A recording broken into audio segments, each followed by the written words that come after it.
Hi, everyone. Welcome to week 8 of APLING605. This week, we're going to be talking a little bit more generally about discourse analysis and intercultural communication and how it is used. And actually, we're going to be motivating its use in SLA in the next few weeks. So this is kind of laying the groundwork for the fields of discourse analysis and intercultural communication, which you also might be reading as cross-cultural communication. So before we talk about doing this discourse analysis, I have to define what is discourse, right? So we're going to be talking about discourse with a lowercase d. Lowercase d discourse is refers to language structure that is above and beyond the sentence. So what do I mean by above and beyond? First of all, when we're talking about above the sentence, we can think about the level of structure and language that is larger than the sentence structure. So when we study phonology, we're studying sound, right? Morphology, word structure. Syntax is sentence structure, and then discourse is larger than that sentence. So discourse is a conversation, a narrative, a lecture, a presentation, things that are a little bit larger than just the sentence. It includes the context. It includes other things. And when I say beyond, it's kind of I alluded to earlier, my earlier sentence just there was that beyond is the socio-political context that's taken into consideration of the interaction that is happening. So discourse includes things that are like, what kind of sentence am I saying? Am I saying a sentence in a dialogue? Am I saying a sentence in a monologue? Am I saying a sentence in a presentation? And then beyond means, is this presentation, let's say for me, it would be like an anti-racism training for a workplace, for cross-cultural communication strategy, like workplace. So that's what I mean by little d discourse. When we talk about discourse as having structure, we mean that there's some sort of internal organization to conversation. And what you might think, well, conversations don't have structure. It's just kind of improv, right? But as we'll talk about in more detail, conversations kind of have a predictable structure, and particularly when it's culture dependent. And so certain cultures and certain communities will have different rules and structures for things like who talks when, how long there's a pause between what people are saying when I talk about turns. What does giving a compliment look like? So all these things are different across, communities and social groups and cultures. So that's what's really cool about culture. That's what's really cool about discourse having a structure.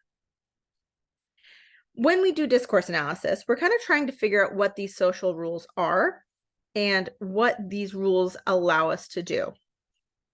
So I mentioned that little d discourse is what we're talking about because we're talking about the interaction.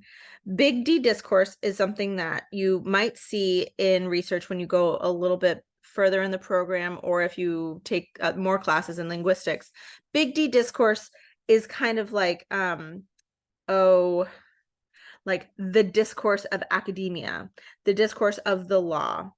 It's more about ideologies. It's more about not just ways of speaking, but behaving and interacting and thinking, and how that is all infused in the conversation. So we're talking, I think you could think of big D discourse as synonymous with like, yeah, I mean, it's kind of like when you hear the big D discourse used in the world around you, like in the media, where it's like, okay, the discourse around this movie is blah, blah, blah, blah, blah, AKA like what people are talking about.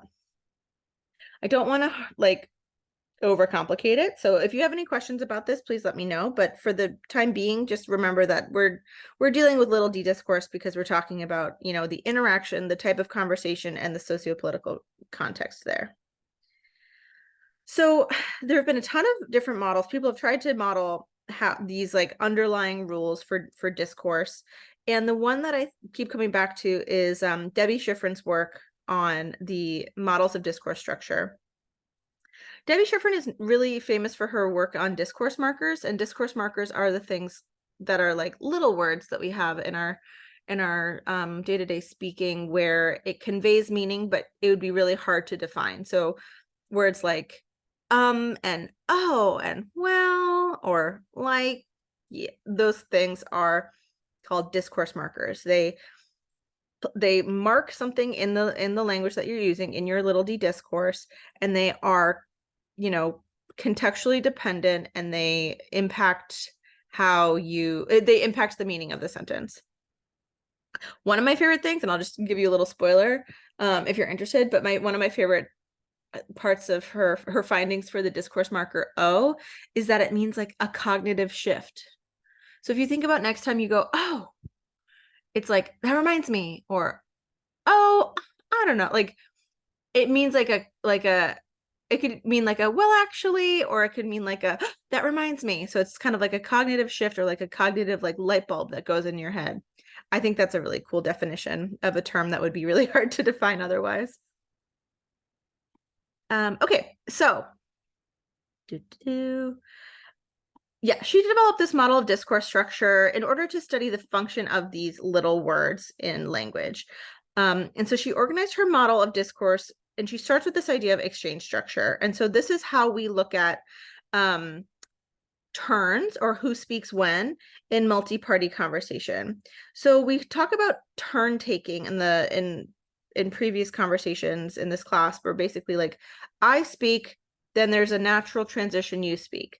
And turn, it's really interesting. So like turns are sometimes considered to be like up for grabs. If you're in a group of 4 people, there's one person and they stop, and then anyone can kind of jump in and, you know, either like yes and them, like continue their story, or take the conversation and go in a different place.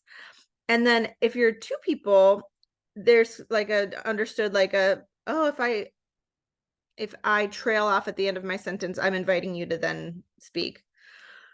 It's very cool. So Shiffrin's model takes it, you know, examines exchange structure as, you know, the exchange of turns. A part of exchange structure too is this idea that if I'm telling you a narrative, like a story where I'm telling you something start to finish, and there's a very clear like storytelling arc, it would be in violation of the social rules and the discourse structure rules of English or American discourse for you to like jump in the middle before I finish the story. So that's kind of one of these examples of like the structure of turn taking.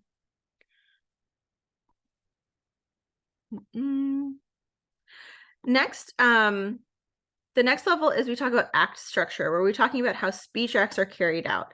And speech acts are things like commands, requests, apologies, invitations, threats.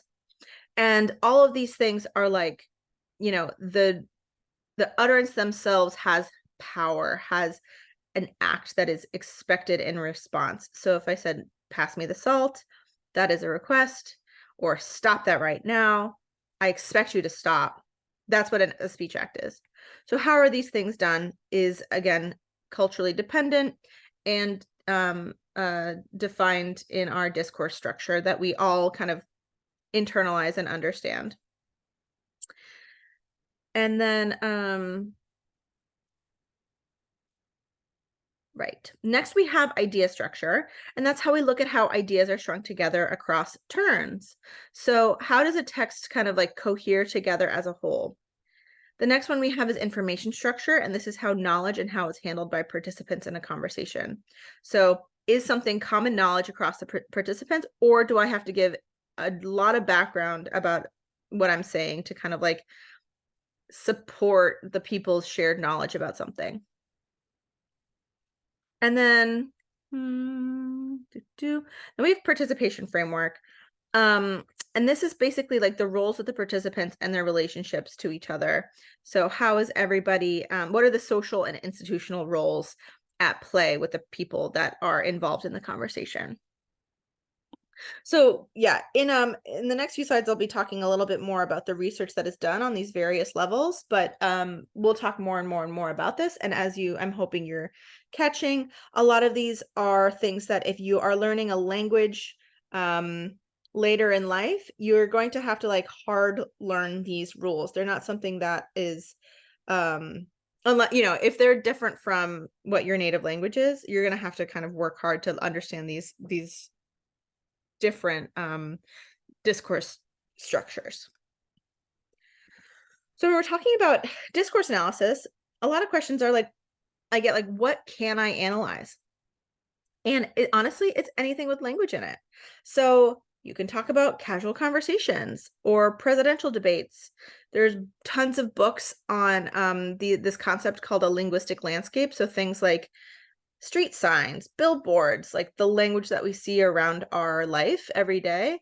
And that's a really fun thing to do when you're looking at kind of how multilingual or the different identities in a particular neighborhood. So for instance, by my son's school, everything is bilingual English, Spanish, because the community is largely Latino and Hispanic.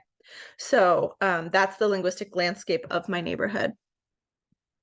Again, anything with language in it, news articles, TikToks, anything with that. There's another part of discourse analysis that is about multimodal discourse. So that could include things like, oh my goodness, like gestures, or where there's different modes of conveying information.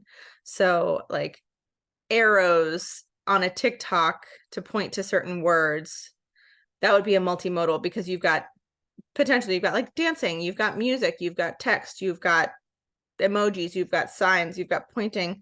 So like a TikTok would be a cool multimodal example of that. Oh, I'm sorry, hold on. I just slid my mouse.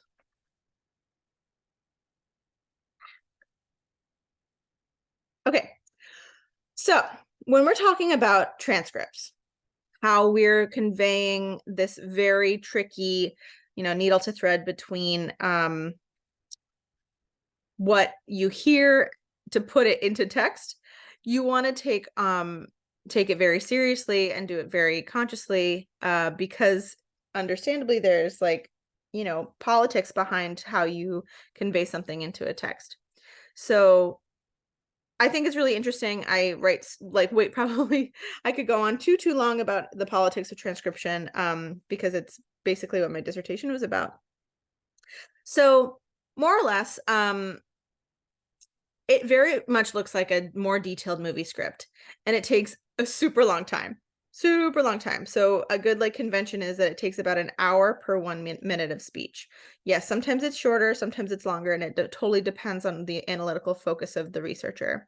So the best tips I have is you start broad and you re-listen and re-listen and re-listen and re-listen, and you add more detail as you go. So you start out with just kind of like words, and then you go, okay, maybe then I'll look at pauses, then I'll look at overlap, then blah, blah, blah, blah, blah. So then you rely on your transcript in your analysis, but it's always, always, always best practice to go back to the original recording and analyze it again and again and again. It's very repetitive. So how much detail do you really need? It kind of depends on what you're analyzing. So if you're not analyzing rates of pause, you don't have to include like the millisecond of pause between speakers. But if you're looking at things like laughter, you would have to look like how long this person is laughing for, and you have to determine how you're going to transcribe it to indicate that. Like, do you write like H-A, H-A, H-A every time somebody has a laughter pulse? Or do you just put in parentheses laughter? So that's the kind of stuff that you really need to consider when you're transcribing yourself. So in addition to lines of speech, like a movie script, transcripts usually include pauses and silences, side things like stage directions, like, and then she shrugged or just pointed to the coffee cup, tone, speed, and volume, breathiness or creakiness, overlapping between speakers. So anytime there's simultaneous speech. And then if a participant enters or exits from an interaction, so like, and then Grace walks away. So here's an example of a transcript I did in 2014. Oh my gosh, 2014. So I had just started dating this boyfriend of mine, now husband, and we were having dinner. I was introducing him to my friend. So in this transcript, I basically like included a paragraph contextualizing it for the reader, and I used transcription conventions that were things like showing intonation of the speaker of the phrase or sentence, pauses, latching. So if somebody basically started talking without a perceptible pause after somebody else, overlapping, laughter, emphatic stress, truncation and stuff. I'm going to try and find this audio because I think it would obviously be the most help. So you can see here, I'm going to read it the way that it starts. I'll just read the first couple of lines.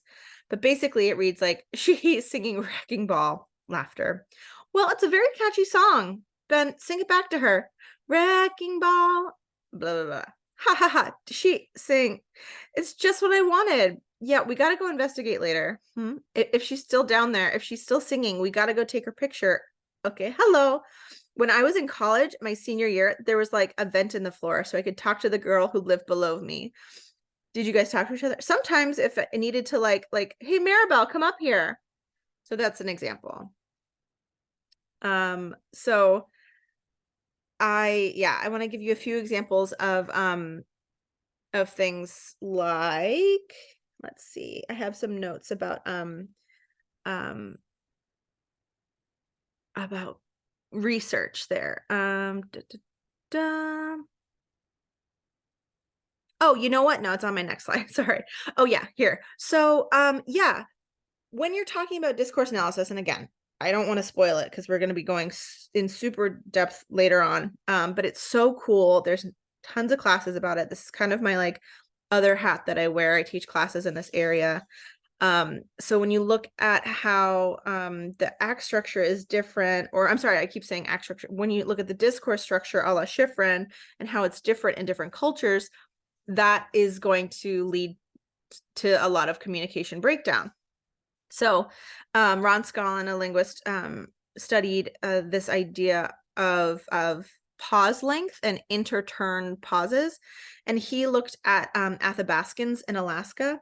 And believe it or not, in his research, he finds that certain Athabascans prefer to have about 6 to 7 seconds of pause between turns. So imagine that. Imagine I'm having a conversation and I'm done with my sentence. 3, 4, and then you speak.